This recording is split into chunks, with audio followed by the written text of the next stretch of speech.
And I'm going to talk about his wounds and so on in just a moment. But once you hear his voice, you never forget it. You never forget it. And he's got a beautiful voice. And when he speaks, it's like you hear little angels also just singing away when his voice is just beautiful. That's all I can say. I can't say any more. When I look at him on the cross, I have a picture that I carry around with me of how he looked on the cross.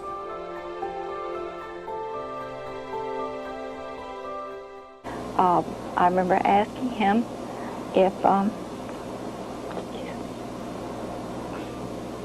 the beating he endured was very bad, and he gave me just like a flash of the crucifix with him on it, and it was horrible. He was just bloody and so beaten, and then he told me about his beating and how bad it was, and that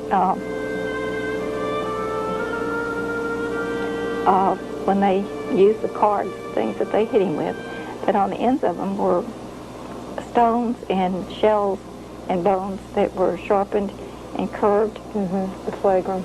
And they hooked in his skin, and when they would pull it, it would tear the skin. And he said it not only tore his skin, but it tore tendons and even tore muscles. And he said the pain was excruciating.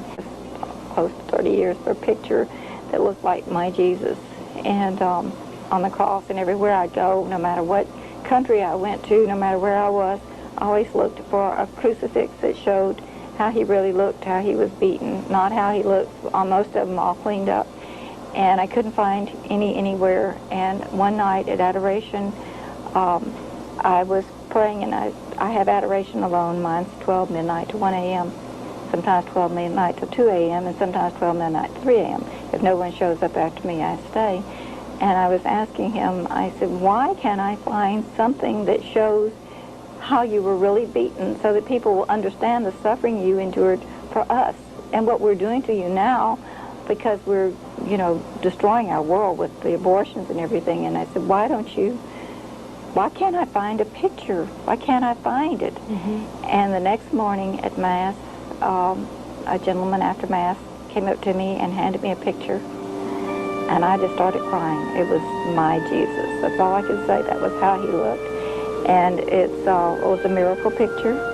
So you saw him in heaven with the wounds? Yes. Oh, yes. Why does he still have the wounds? They're just there. They're a reminder. The souls that are in heaven. Esto para añadir que en una ocasión diferente, Sondra explicó un poco más sobre la adquisición de esta imagen del crucifijo.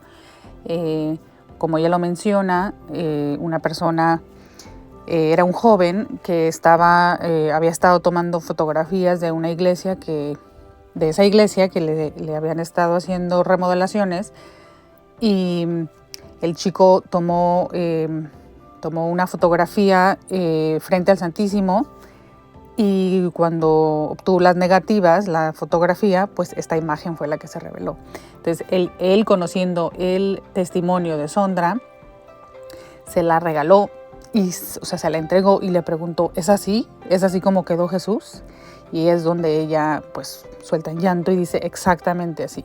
Entonces esta es una foto milagrosa, en el sentido de que es una foto real del Señor, que es igual a la visión que tuvo Sondra durante su experiencia,